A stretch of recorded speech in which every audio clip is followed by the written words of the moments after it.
Bonjour, j'espère que vous allez bien. Ce lundi 21 août, je viens dire merci au Seigneur pour la vie qu'il nous donne. Merci pour le mouvement et l'être. Merci pour le souffle de vie. Et merci pour la force. Je me suis réveillée ce matin assez tôt parce que j'avais un rendez-vous avec certaines personnes. Par la grâce du Seigneur, j'ai pu faire ce que j'avais à faire. Dieu merci. Et j'ai fait beaucoup de travail manuel. Je me suis vraiment dépensée ce matin. Et j'ai pris que le Seigneur te donne la force de te réveiller le matin, de te mettre debout et de vaquer à tes occupations. Et par là même,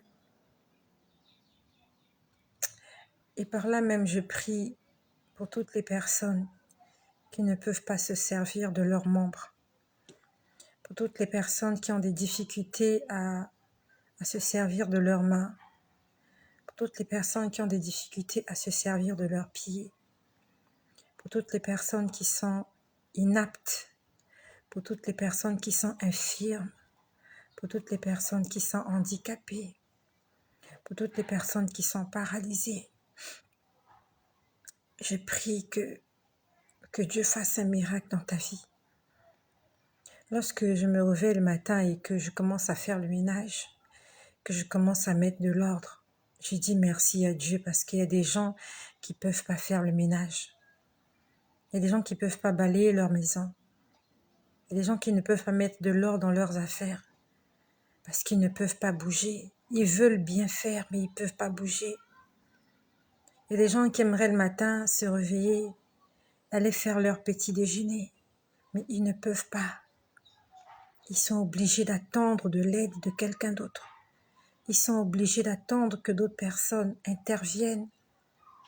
Mais si le matin tu te réveilles et que tu peux aller seul dans la salle de bain, si tu peux aller seul dans la cuisine, si tu peux aller seul dans chaque pièce de ta maison, dis à Dieu merci parce qu'il y a des gens qui ne peuvent pas se déplacer aussi aisément que toi. J'ai fait du travail manuel. C'était très manuel. Et c'est Dieu qui m'a donné la force. J'ai transporté des seaux, j'ai transporté des pierres. Et depuis hier, je suis en train de le faire. C'est un travail qui demande beaucoup d'énergie et de la force et de l'endurance. C'est un travail d'homme. J'étais en train de le faire et les gens passaient me regardaient. Certaines personnes me félicitaient même. Au fond de mon cœur, je me disais, c'est Dieu qui me donne la force. Au fond de mon cœur, je me disais, c'est Dieu qui me donne la force de faire tout ça.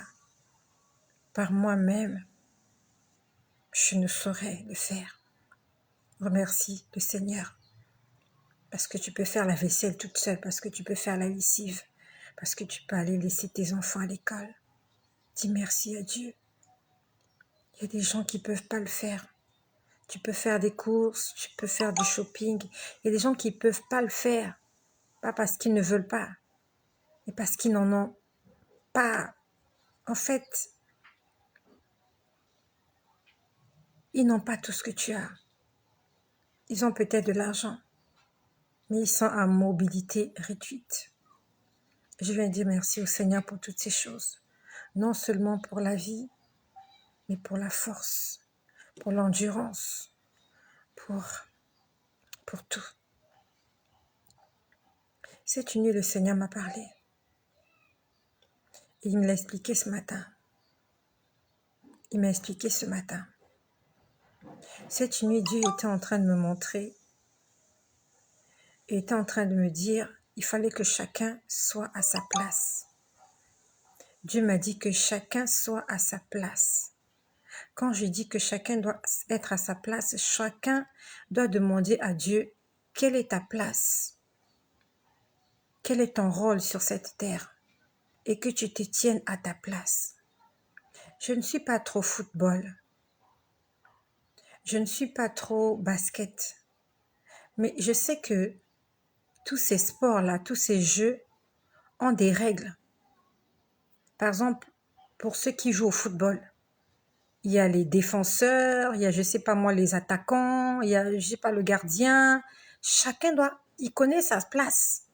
Le gardien doit rester devant le goal pour défendre les goals, défendre comment on appelle ça, les buts. Si le gardien commence à entrer dans le terrain, c'est compliqué. Donc la place du gardien, c'est devant les buts. Les attaquants, je sais pas moi, ils ont des noms là, moi je connais pas. Chacun doit être à sa place.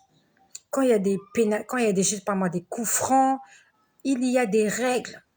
Et c'est comme ça dans la maison de Dieu. Chacun doit être à sa place. Donc Dieu me disait que chacun soit à sa place. Parce que le Seigneur me montrait beaucoup de gens qui ne sont pas à leur place. À la limite, ils sont égarés. Peut-être que Dieu t'attend au nord, tu te retrouves au sud. Peut-être que Dieu t'attend à l'est, tu te retrouves au nord. Donc Dieu me disait, en fait, on était en train de mettre de l'ordre. C'était comme, je sais pas comment je peux dire, c'était comme une école, c'était comme des familles. Donc ceux qui devaient aller à l'école devaient partir à l'école. Ceux qui devaient être dans des familles devaient être dans des familles. Donc Dieu me disait que chacun soit à sa place. La question qu'il faut se poser, est-ce que je suis à ma place? Et mieux encore, quelle est ma place? Quel est l'endroit dans lequel je devrais être? Quand on lit le livre d'Habakkuk, au chapitre 1, Habakkuk dit, je me tenais à mon poste et j'attendais. Il savait où était son poste et il était là, il était à son poste. Et comme il était à son poste, Dieu allait lui répondre. Nous connaissons l'histoire de Moïse. Quand il était le temps de sortir d'Égypte, il est sorti d'Égypte. Lorsqu'il était le temps de repartir en Égypte, il est reparti en Égypte. Quand c'était le temps d'être dans le désert, il était dans le désert. Chacun doit se poser la question, Seigneur, suis-je à mon poste? Et quel est mon poste? Quelle est ma place? Où est-ce que je dois être? Nous connaissons l'histoire avec Gédéon. J'ai lu cette histoire, ça fait 2 ou 3 semaines. Le Seigneur m'a parlé au sujet de Gédéon. Et comme nous disons l'histoire de Gédéon, Gédéon ne s'est pas battu. Il a juste fait ce que Dieu lui a demandé de faire. Et on dit que Dieu avait demandé que personne ne bouge. Chacun était à sa place. Et ils ont fait exactement comme Gédéon. Ils ont cassé leur cruche. Ils ont sonné la trompette. Et ils ont levé le flambeau. Et ils se sont mis à crier à l'Éternel et à Gédéon.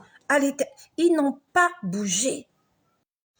Dans le but, donc dans le programme de Dieu, c'était pas qu'il y ait une confrontation. C'était pas qu'il y ait un face à face, un corps à corps.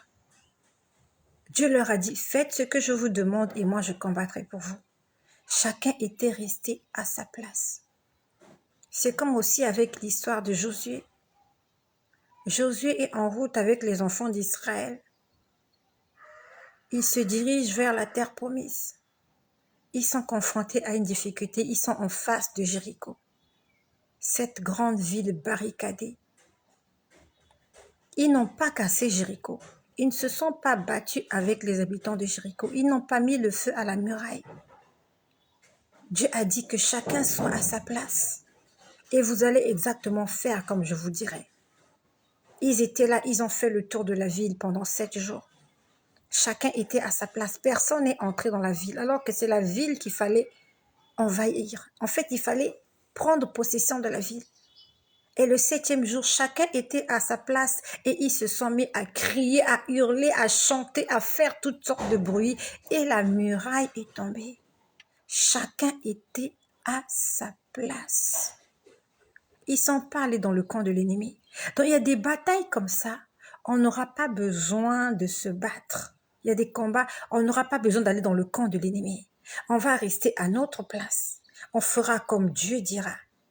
Et Dieu va se manifester. Le problème est que, est-ce que je suis à ma place? Et quelle est ma place? Quel est ton rôle dans la maison de Dieu? Jamais le nez n'a été posée sur le front. Jamais les oreilles n'ont été posées sur le front ou derrière le front, sur la nuque. Il y a un endroit où doivent être situées les oreilles. Et quand tu nais et que certains organes ne sont pas à sa place, on t'appelle phénomène.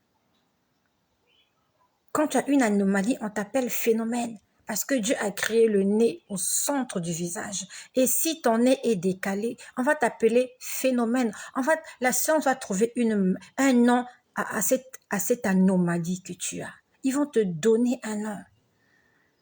Parce qu'il y a quelque chose sur ton corps qui n'est pas à sa place. Ou il y a quelque chose qui ne doit pas être là. Il y a quelque chose de trop. Dieu me disait que chacun soit à sa place.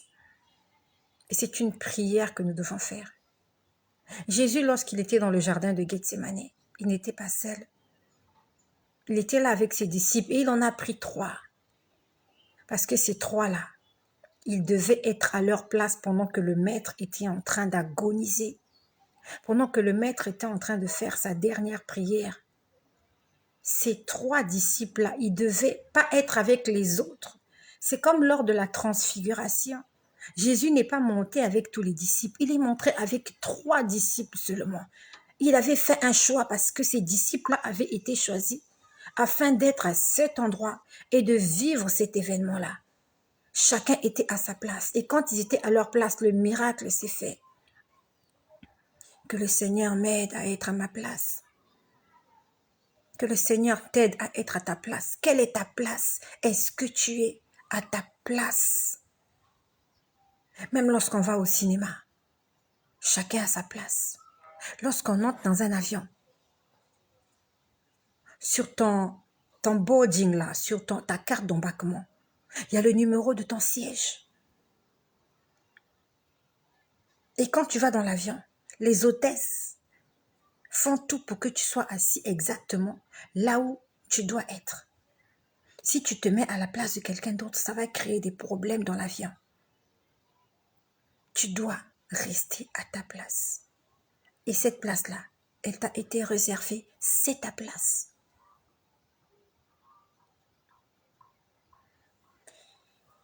J'espère qu'on va en faire un sujet de prière. Et j'espère que tu feras de ça un sujet de prière.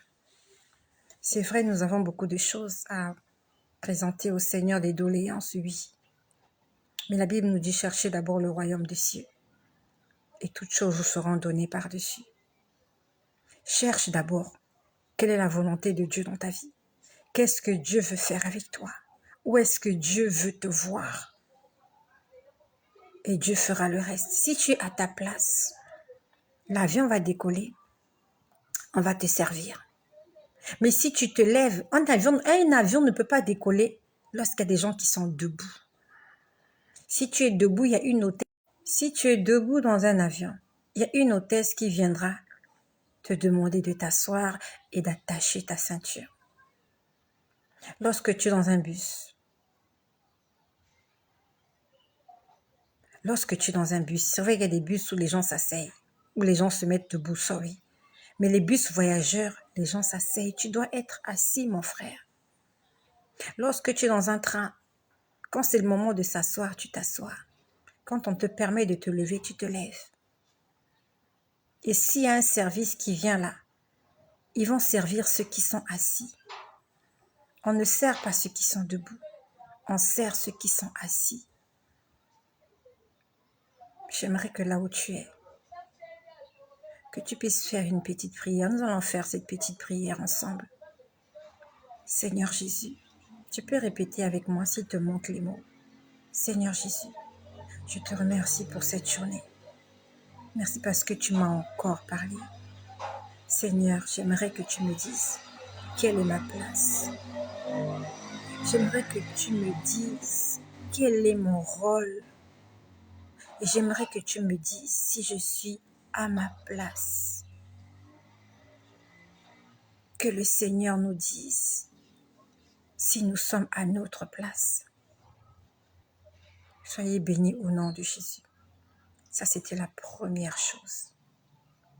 La deuxième chose que Dieu m'a montrée, j'ai vu 2 personnes, 2 ou 3 personnes.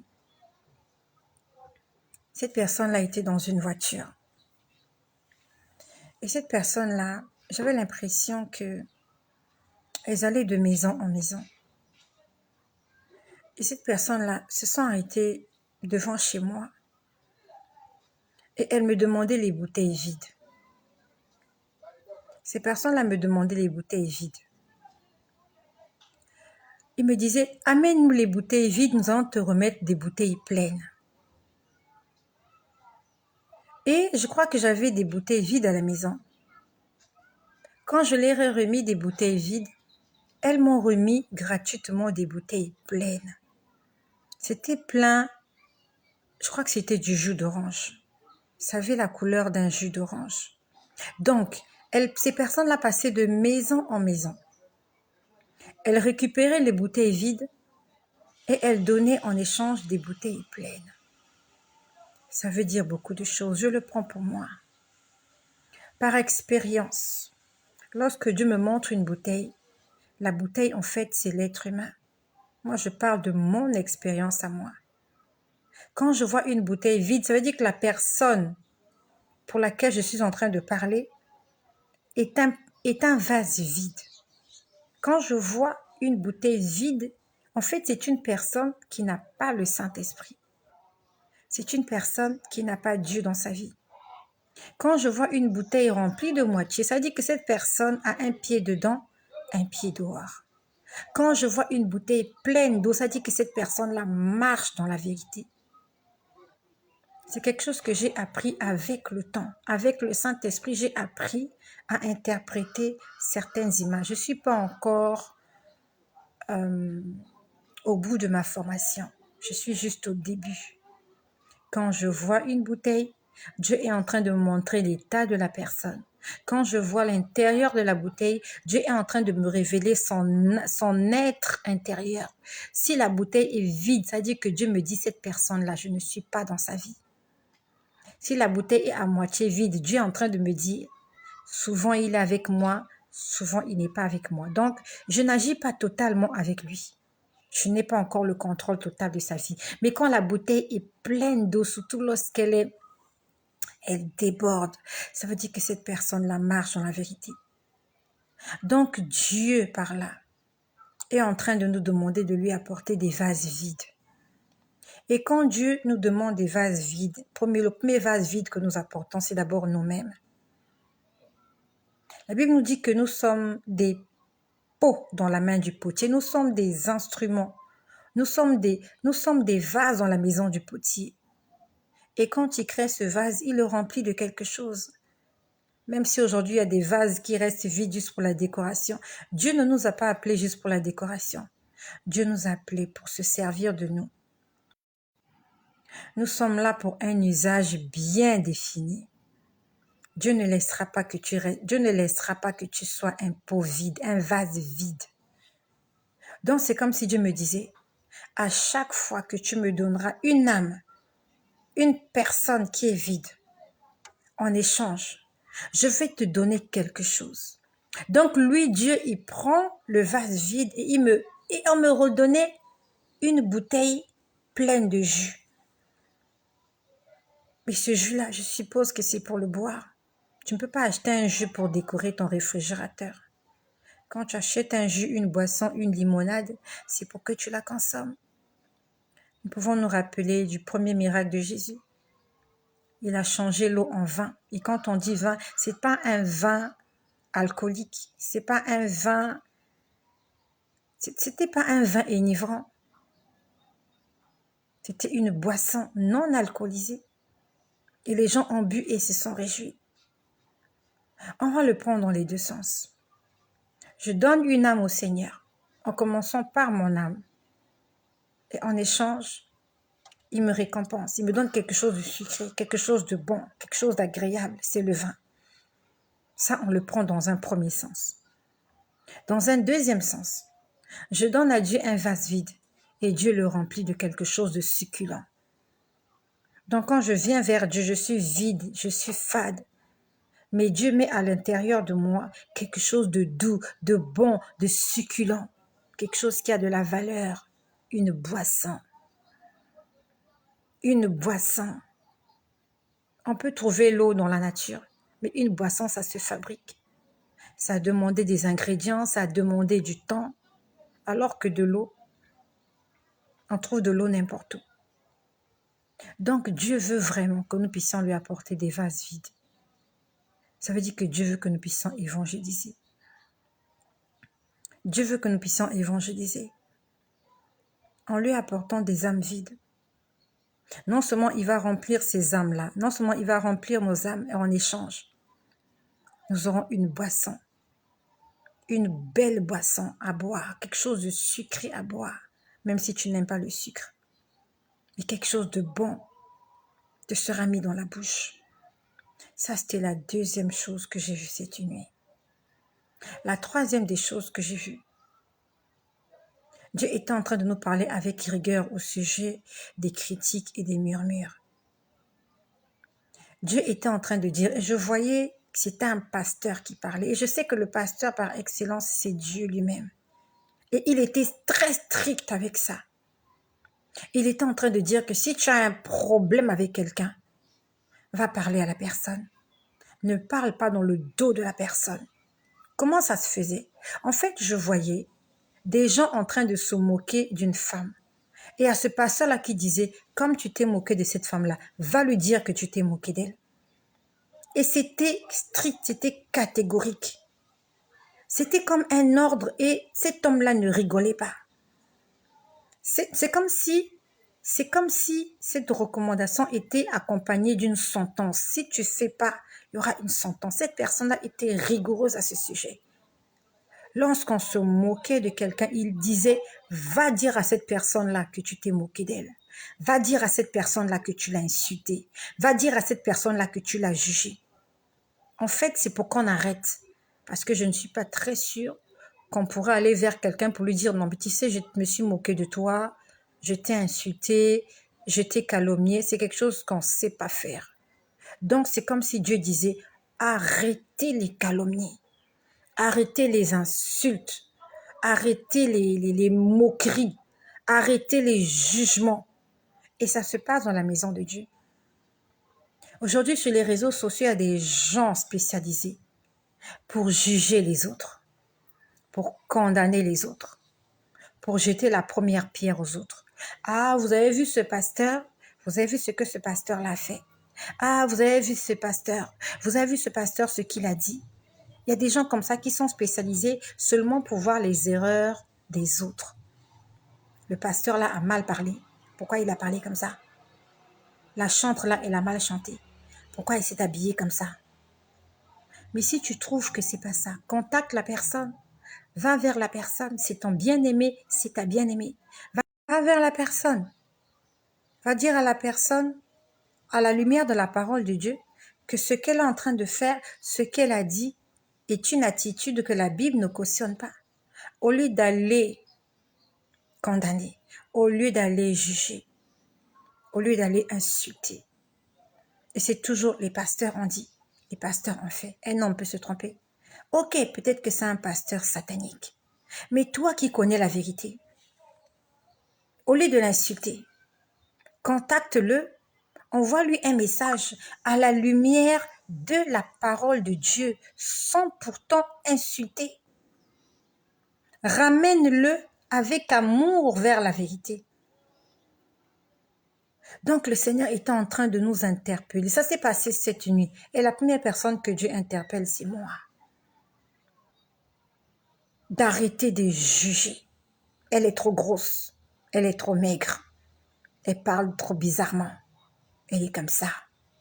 Dieu est en train de dire, va lui répéter ce que tu as dit. Donc dès que quelqu'un insultait, dès que quelqu'un jugeait, dès que quelqu'un murmurait, dès que quelqu'un calomniait sur son prochain, je voyais ce pasteur-là dit, va lui dire ce que tu as fait. Donc c'était comme une forme de repentance. C'est comme une forme de repentance. Et en étant en train de nous interpeller que je n'aime pas ce que vous faites là. Vous regardez, vous insultez et je le prends pour moi d'abord. C'est d'abord moi. Quand on regarde, on juge. Ah, la femme du pasteur là, elle est comme ça. Elle est comme ça. La sœur là, elle est comme ça. Elle est comme ça. Mais si tu trouves qu'elle s'habille mal, va la voir. Peut-être qu'elle ne s'habille pas de façon décente. Va la voir, lui dire, ma sœur, vu ta corpulence, tu ne devrais pas t'habiller comme ça. Et peut-être que tu t'habilles comme ça parce que tu n'as pas de moyens. Je vais t'acheter des habits plus amples. Mon frère, voilà. Mais on va le faire avec amour. À la limite, si tu ne peux pas le faire, n'en parle pas, n'ouvre pas ta bouche, ne critique pas, ne murmure pas, ne juge pas, ne calomnie pas. Parce que le pasteur que j'ai vu là, il était rigoureux à ce point-là. Il était très rigoureux. En fait, il voulait qu'on utilise notre bouche pour autre chose, sauf pour autre chose que pécher. Donc, c'était un grand espace et il savait tout ce qui se passait. Dès que quelqu'un parlait, il interpellait la personne. Il disait, va réparer. Et moi, j'étais là. Je me suis dit, mais moi aussi, j'ai fait la même chose. Parce qu'il y a des gens qui se moquaient d'une dame. Et on se moquait toujours de la même dame. Ah, elle est grosse. Vous voyez comment elle est. Il disait à la personne, va lui dire que tu as dit qu'elle est trop grosse. Allez, lève-toi. Il était rigoureux. Lève-toi. Va lui dire ce que tu viens de dire. Dès que quelqu'un parlait, il dit, lève-toi. Va voir la personne que tu as insultée, que tu as calomniée. Va lui dire toi-même ce qui est sorti de ta bouche. La Bible nous dit, la vie et la mort sont au pouvoir de la langue. Notre langue, notre bouche, ce n'est pas ce qui entre qui nous tue. Ce n'est pas ce qui entre qui nous souille. Ce n'est pas ce qui entre qui nous pollue, mais c'est ce qui sort de notre bouche. Je sais que c'est quelque chose, on a besoin du Saint-Esprit pour apprendre à ne plus calomnier. C'est quelque chose qu'on ne sait pas faire de soi-même. Demande au Saint-Esprit de t'aider. Et surtout, mets-y un peu, pas un peu, mets-y de la volonté. Le Saint-Esprit sera là, va t'aider, mais toi, apprends à fermer ta bouche. Apprends à tourner 7 fois la langue avant de dire quelque chose. Parce que le pasteur, par excellence, n'est pas d'accord avec nos comportements. De juger. Et ça concerne tous les chrétiens sans exception. Tous les chrétiens sans exception. Même les pasteurs se calomnient entre eux. Ils s'insultent entre eux. Ils se jugent entre eux. Ça concerne tous les chrétiens. Que personne ne dise que ça ne me concerne pas. Parce que je ne suis pas sûre que parmi nous, il y a déjà quelqu'un qui n'a jamais calomnié, qui n'a jamais jugé. Et cela nous concerne tous, sans exception. Et pour terminer, je veux revenir à quelque chose que le Seigneur m'a montré samedi soir. Samedi, je me suis couchée très tard. Quand je dis très tard, samedi, je me suis couchée à 3 heures du matin. Et à 6 heures du matin, Dieu m'a réveillée. Ça s'est passé samedi. Dans la nuit du samedi au dimanche. Donc, nous étions déjà dimanche. 3 heures du matin. C'est à ce moment-là que j'ai lu ma Bible et que j'ai commencé à prier. Quand j'ai commencé à prier, j'étais allongée sur mon lit. J'ai vu une scène. J'ai vu quelqu'un venir vers moi.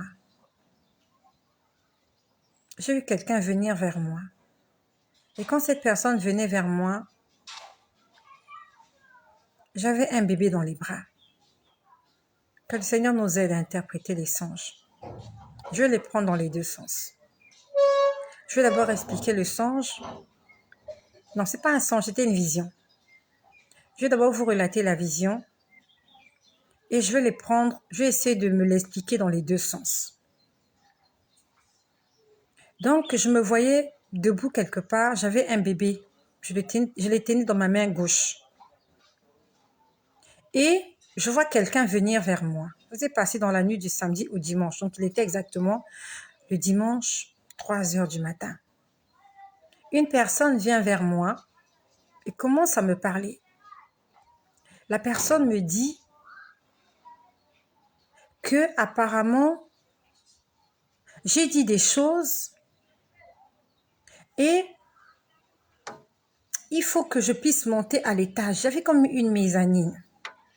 On me disait, on t'attend dans cette mezzanine-là parce que tu as des choses à aller dire là-bas. Donc, j'ai dit quelque chose et il fallait que j'aille répéter ça quelque part en haut, dans une mezzanine. Quand je dis mezzanine, c'est comme une maison à étage. Il y a une pièce en haut. Et cette personne-là vient me tendre un micro pour me dire, on t'attend là-haut. Il y a des gens qui sont déjà prêts. Oh, j'ai envie de boire de l'eau. On me dit, on t'attend là-haut. Il y a déjà des gens qui sont prêts. Va leur parler. La personne me tend un micro.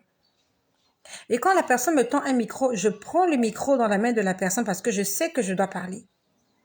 Sauf que la personne essaye de me prendre mon bébé que j'avais dans les bras. La personne essaie de me prendre l'enfant. Et quand la personne me prend l'enfant, je me suis dit, mais pourquoi elle veut me prendre cet enfant? Elle voulait vraiment me prendre l'enfant et me laisser le micro. Je me battais avec ça. Dans mon esprit, il faut que je boive, excusez-moi, il faut que je boive de l'eau. Depuis ce matin, j'ai beaucoup travaillé. J'ai beaucoup travaillé depuis ce matin, donc le fait de parler me donne envie de boire de l'eau. Donc j'étais en train de me battre avec ça en esprit. C'était pas un combat physique. C'était un combat spirituel. Quand je dis spirituel, ça s'est passé en esprit. Vraiment, j'étais là, allongée sur mon lit, mais j'étais en train de me battre avec ça. Je me battais avec. Je voulais pas qu'on me prenne l'enfant. Je voulais pas qu'on me prenne l'enfant. Parce qu'en tant que maman, vous ne laisserez pas quelqu'un vous arracher votre enfant dans les bras comme ça, quelle que soit la raison. Donc, je me battais avec ça. Mais après, c'est comme si je me suis retrouvée. Je sais pas si je suis montée dans cette mezzanine là. Je sais pas, mais je me suis retrouvée en face d'un micro cette fois-ci. J'étais en face d'un micro. J'étais en train de parler à une foule de gens. Et pendant que je parlais à cette foule de gens,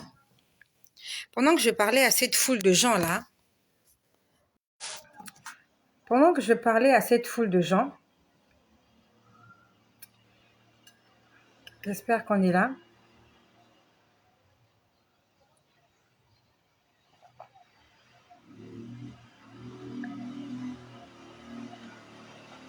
Je suis désolée, j'avais vraiment envie de boire de l'eau.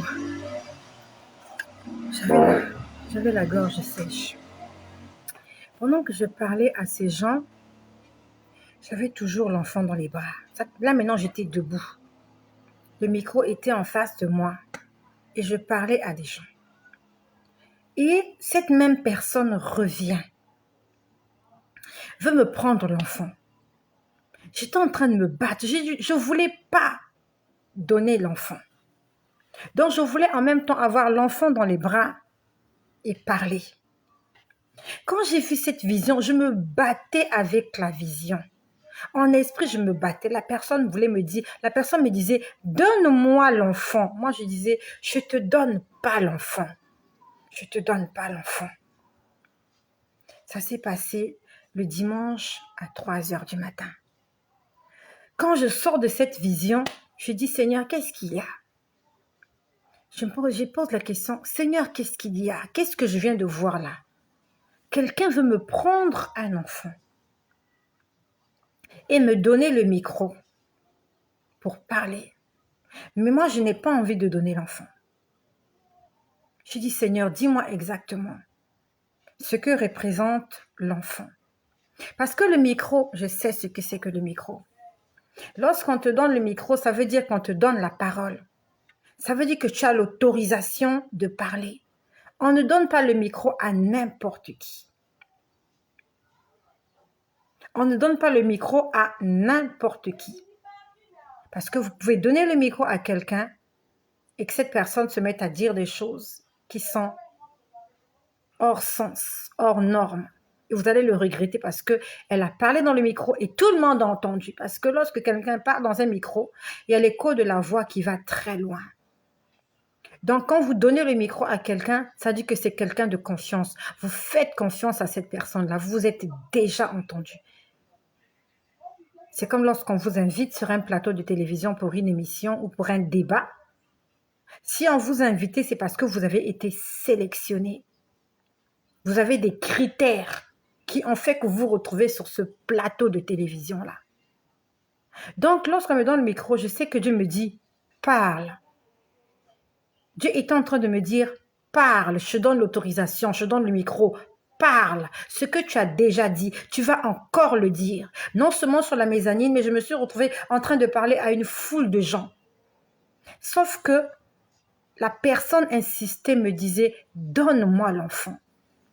C'est ça que je ne comprenais pas. Et je les prends dans les deux sens. Pourquoi j'ai refusé que cette personne me prenne l'enfant? C'était vraiment un combat spirituel. Parce que pour moi, l'enfant, c'est une bénédiction. Ça, c'est premièrement. Attends le deuxièmement, ne sois pas pressé. Pour moi, l'enfant est une bénédiction parce que la Bible nous dit, les fruits des entrailles est une bénédiction. Donc, quand je vois un enfant, je vois une récompense. Parce qu'une femme stérile, la seule des choses qu'elle veut, c'est de concevoir.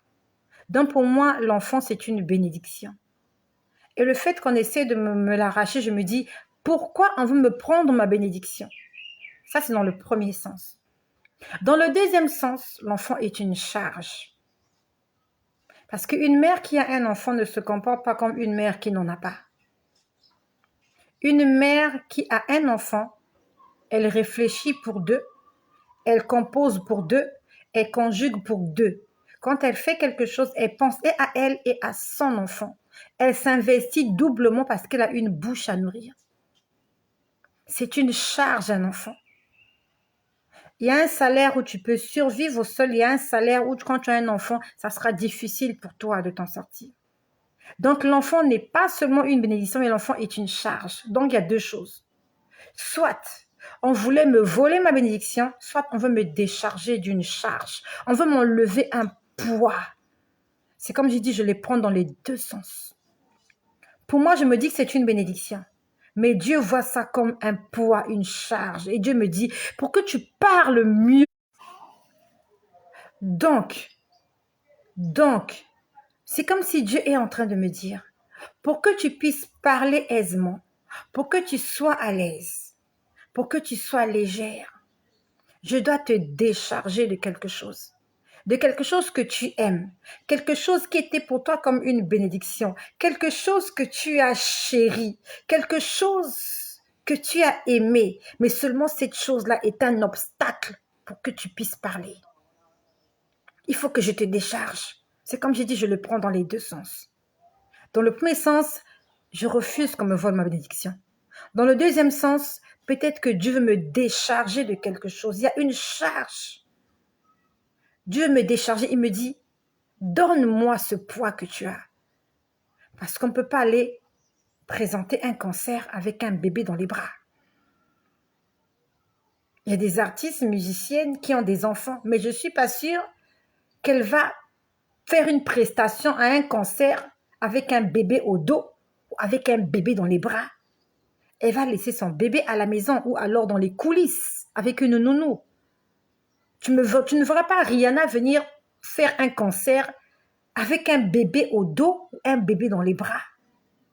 À la limite, là, on la voit là. J'ai vu des photos. Elle est en train de coacher un peu sa fille, mais sa fille n'est pas dans ses bras. Sa fille est là, en train de faire des chorégraphies. Sa fille est indépendante, la maman aussi est indépendante. Donc, je le prends dans les deux sens. Et j'aimerais le prendre dans le deuxième sens, comme quoi Dieu veut me décharger de quelque chose. Parce que s'il m'a donné le micro, il veut que je sois à l'aise. Parce que pendant que je me mettrai à parler, pendant que je me mettrai à chanter, si le bébé commence à crier, ce n'est plus un cancer. C'est autre chose, c'est plus un cancer. Ça veut dire que Dieu me dit, je veux que tu puisses t'exprimer librement. Je veux que tu puisses exercer ton ministère librement. Et je veux te décharger de quelque chose. Tu es attaché à cette chose, tu aimes cette chose. Cette chose était pour toi une bénédiction, mais en fait, c'est une charge. Cette chose-là t'empêchera de bien parler aux gens. Donne-moi cet enfant et exerce le ministère. Quand tu auras fini de faire ce que tu dois faire, tu pourras rejoindre ton bébé. Tu pourras récupérer ce qui t'appartient. Mais pour le moment, quand tu es en face de la foule, je ne veux pas que tu aies cette charge-là avec toi. Raison pour laquelle j'aimerais poser la question à quelqu'un. Tu as peut-être quelque chose dans ta vie, tu te dis que c'est une bénédiction. Il y a peut-être quelqu'un dans ta vie. Tu te dis, cette personne-là, c'est la bénédiction de Dieu dans ma vie. Mais est-ce que Dieu le voit dans ce sens-là? Est-ce que cette personne est vraiment une bénédiction pour toi? Ou cette personne est en même temps une bénédiction et une charge? Peut-être que cette personne t'empêche, ou cette chose-là t'empêche d'entrer dans ton couloir. Cette chose-là, cette personne-là t'empêche de servir Dieu décemment, simplement et efficacement. Et Dieu te dit, donne-moi cela. C'est ton bébé, oui. Tu es attaché à lui, oui. Mais ça t'empêche de faire ce que j'attends de toi. Je refuse que ma bénédiction me soit volée. Mais s'il y a une charge, s'il y a quelque chose qui m'empêche de servir le Seigneur, j'accepte que Dieu prenne cela, même si ça me fera mal au cœur. Même si ça me fera mal au cœur. Et je ne suis pas sûre que Dieu prendra cette chose-là pour me faire du mal, non. Lorsque Dieu dit, venez à moi, vous tous qui êtes fatigués et chargés, c'est pour que nous soyons légers, délivrés, restaurés, que nous soyons aptes à tout service. Cette charge-là, peut-être que tu es habitué à cette charge-là. Tu l'appelles ta bénédiction, tu l'appelles ta bosse, tu l'appelles c'est pour moi. Oui, c'est ma bosse, c'est ma calvitie, oui. C'est un défaut. C'est un défaut. Nous connaissons l'histoire avec Élisée. Élisée était un homme chauve. Et nous savons ce que cela a créé. Un jour, il s'est retrouvé quelque part et des enfants qui se moquaient de sa... Un jour, Élisée était quelque part, des petits enfants se moquaient de sa calvitie. Et il a maudit ces enfants-là. À cause d'un défaut qu'il avait. Les gens se sont moqués de lui, les gens lui ont jeté la pierre. Et il a maudit ses petits-enfants. Et on dit qu'il y a des ours qui sont venus pour attaquer les enfants. Des ours qui sont sortis je ne sais d'où. Qu'est-ce qu'il y a en toi qui est pour toi une occasion de chute? Qui te pousse à pécher, qui te pousse à maudire, qui te pousse à mentir, qui te pousse à voler. C'est ta chose, tu aimes ça, tu es attaché à ça. Et mieux, peut-être, tu ne peux même pas vivre sans cette chose-là. Mais cette chose-là t'a fait sortir de ton couloir. Dieu ne nous a pas appelés à maudire, mais à bénir. Tes enfants-là ont été agressés parce qu'ils ont vu le défaut de quelqu'un. Et quelqu'un qui avait un défaut. Quelqu'un qui ne ressemblait pas aux autres. Et la bouche a maudit. Et les enfants ont été maudits. Quel est ce bébé-là que tu as dans tes bras? Quelle est cette charge-là que tu portes? Est-ce que Dieu veut que tu portes cette charge-là?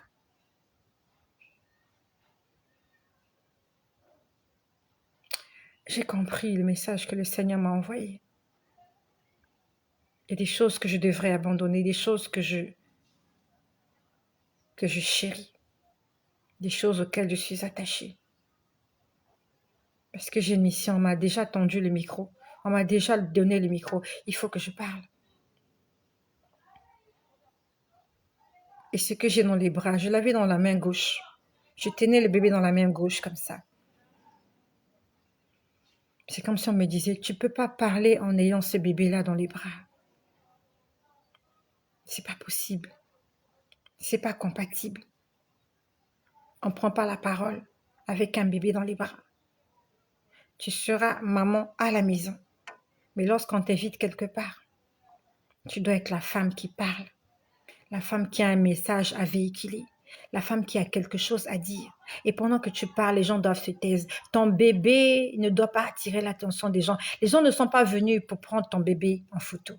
Les gens ne sont pas venus pour écouter ton bébé pleurer. Les gens sont venus pour écouter ce que tu as à dire. Et tu vas me donner cet enfant, même si tu es accroché.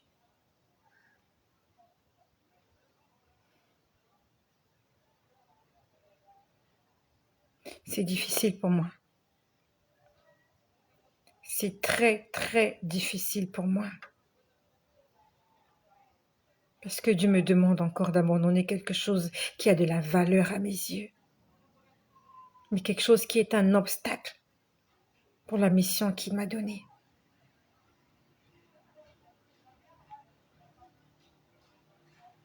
Ce n'est qu'une confirmation. Ce n'est qu'une confirmation.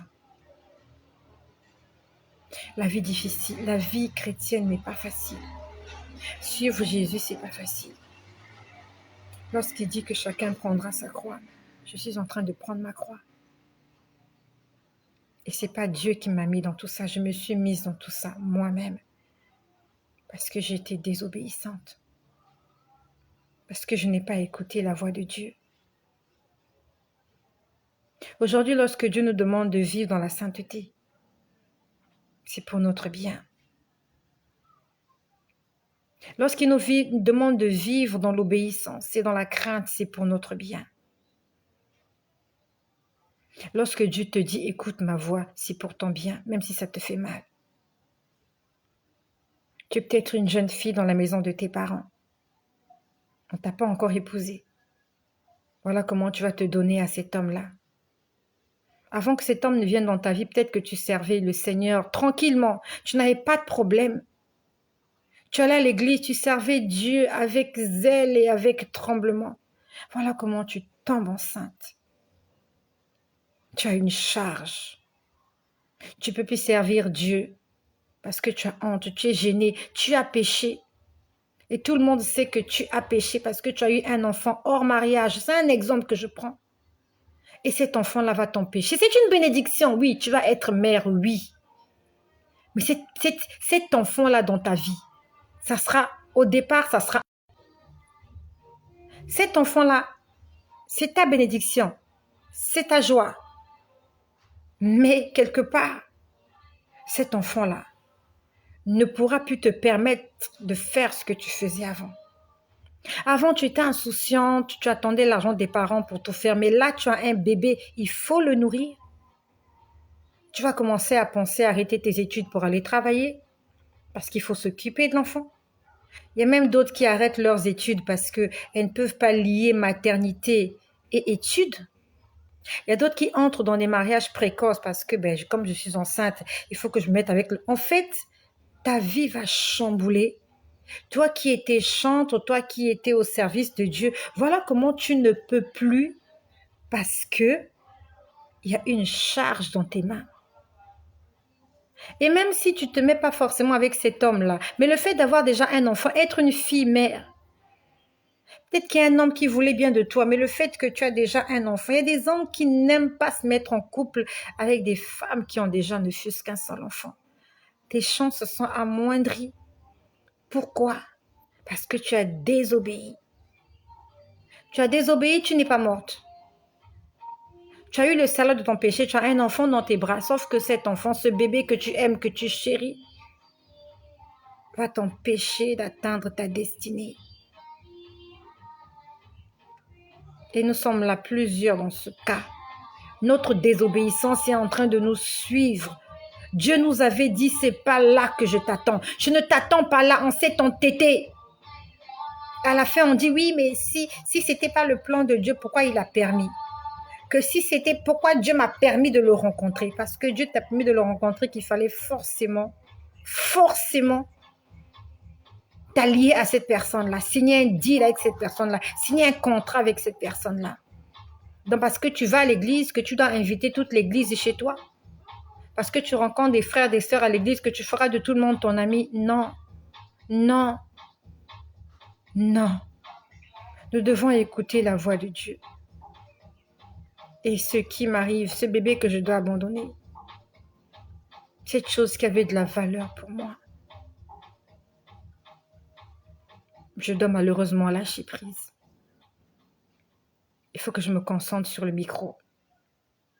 Il faut que je me concentre sur ma mission. Il y a beaucoup de gens comme ça. Dieu te demandera d'abandonner beaucoup de choses que tu aimes parce que tu dois le servir. Tant que Moïse était dans la maison de Pharaon, Moïse ne pouvait pas écouter la voix de Dieu. Moïse ne pouvait pas servir Dieu. Il fallait que Moïse abandonne tout pour que Dieu le forme, pour que Dieu lui parle. Il fallait que Moïse soit isolé du monde, quelque part dans un lieu désert, en train de faire un travail minable et humiliant. C'est là que Dieu s'est manifesté, dans l'humiliation et dans la honte. Là où il était, il n'y avait pas de musique. Je suis désolée, il y a quelqu'un qui met de la musique là, je ne sais pas qui met là, je ne sais pas si ça arrive jusqu'ici. Il était quelque part, il n'entendait que le bruit des moutons et le bruit du vent. En Égypte, il y avait des fêtes, il y avait des choses, mais là où il était, c'était la montagne. Et c'est là que Dieu lui a parlé. Il fallait qu'il abandonne ce bébé, la richesse, la royauté. Il fallait qu'il sorte de la maison de Pharaon. Il fallait qu'il abandonne, qu'il laisse toutes les faveurs humaines. Il avait des serviteurs, des servantes, il avait sûrement une maison, il avait des choses, il avait des biens. Il fallait qu'il abandonne ces choses parce que Dieu l'attendait à la montagne. À la montagne, il n'y a pas d'électricité. À la montagne, il n'y a pas d'eau. À la montagne, il n'y a pas de crème glacée. À la montagne, il n'y a rien. Tu dépends de Dieu. Mais c'est là que tu vas rencontrer Dieu. Il y a des bébés que nous devons abandonner. Il y a des choses que nous devons abandonner. Des choses que nous avons eues dans le péché. Parce que ces choses vont nous empêcher de parler de la part de Dieu. Nous avons un choix à faire. Où tu gardes ton bébé et tu continues de parler dans le micro. Où tu donnes momentanément ton enfant à cette personne qui te demande, qui te dit « je vais te décharger » jusqu'à ce que je te sente capable et apte de parler en même temps, ou bien jusqu'à ce que cet enfant grandisse. Oui, parce que je suppose que si une maman est tentée à amener son enfant à une conférence ou à une évangélisation ou à un concert, regarder cet enfant, ou peut-être parce qu'en fait, lorsque l'enfant est encore trop petit, si l'enfant était un peu plus grand, il t'attendrait dans la loge. Si l'enfant était un peu plus grand, on le mettrait quelque part assis sagement, attendre que maman finisse de prêcher, attendre que maman finisse de chanter, attendre que maman finisse de faire sa prestation et après nous allons rentrer à la maison. Mais si tu as oublié de porter l'enfant, ça dit que cet enfant, il est encore petit. Peut-être que Dieu n'a pas envie de te prendre définitivement cet enfant. Il veut juste le prendre un moment, le temps que l'enfant grandisse. Et après, tu pourras récupérer l'enfant. Tu pourras aller faire la mission avec l'enfant parce que l'enfant ne sera plus une charge pour toi. Tu ne seras pas obligé de le porter sur tes épaules. Tu ne seras pas obligé de le mettre au dos parce qu'il connaîtra marcher. Il pourra marcher. Tu pourras lui mettre ses chaussures et lui dire « marche, on s'en va ». Pendant qu'il marche avec toi. Il n'est plus une charge pour toi. Tu ne dois pas le pousser dans la poussette. Tu ne dois pas le... Non, il a des pieds. Il marche. Donc, quand Dieu te demande d'abandonner quelque chose, ce n'est pas forcément pour que tu souffres. Peut-être que Dieu veut que cette chose-là grandisse encore un peu, puisse mûrir encore un peu. Dieu veut te conserver cette chose-là au frais. Dieu ne va pas te voler ce qu'il t'a donné. Dieu ne te volera pas des choses que tu as déjà. Et s'il te demande de les lui donner, c'est parce qu'il veut te les remettre au centuple. Donc si Dieu te dit, donne-moi un enfant, il t'en donnera 10. Nous connaissons l'histoire avec Anne. Anne a sacrifié son premier fils Samuel et Dieu lui en a donné 7 enfants. Elle a donné un enfant, Dieu lui en a donné 7. Dieu n'a pas tué Samuel. Dieu a pris Samuel pour son service et il a récompensé 7 fois sa mère. Dieu a dit à Abraham, va tuer ton fils. Dieu n'a pas voulu qu'Abraham tue le fils finalement. C'était une épreuve. Et au sortir de là, Dieu l'a béni. Dieu lui a donné un nouveau nom. Donc, quand Dieu te demande de sacrifier quelque chose qui est de la valeur, je sais que ça te fait mal. Ça me fait mal aussi. Mais Dieu veut qu'au sortir de cela, que tu puisses témoigner. Tu vas changer de nom. Dieu va te multiplier 7 fois ce que tu lui as donné. Dieu va faire certaines choses. Et je suis sûre, parce que lui-même, il a dit qu'il n'y a personne qui n'ait abandonné père, mère, enfant et mari et qui ne puisse pas le retrouver au centuple. Non seulement dans les siècles à venir, mais aussi dans les siècles présents. Si tu as sacrifié quelque chose pour Dieu, Dieu te rendra cette chose-là au centuple. Il va le multiplier par 100. Je vous ai dit comment il y a de cela quelques mois. Le Seigneur a multiplié une offrande que j'ai faite à une femme dans la rue. Il me l'a multipliée par 100. J'ai donné à cette femme un billet négligeable. C'était un vendredi. Et le lundi, Dieu m'a béni au centuple. Le Seigneur est en train de parler à quelqu'un et la première personne à qui Dieu parle, c'est moi. Il y a des choses que je dois abandonner. Il y a des choses que je dois lâcher prise. Des choses qui ont de la valeur pour moi, des choses que j'aime et qui sont une charge pour moi et pour la mission que Dieu m'a donnée.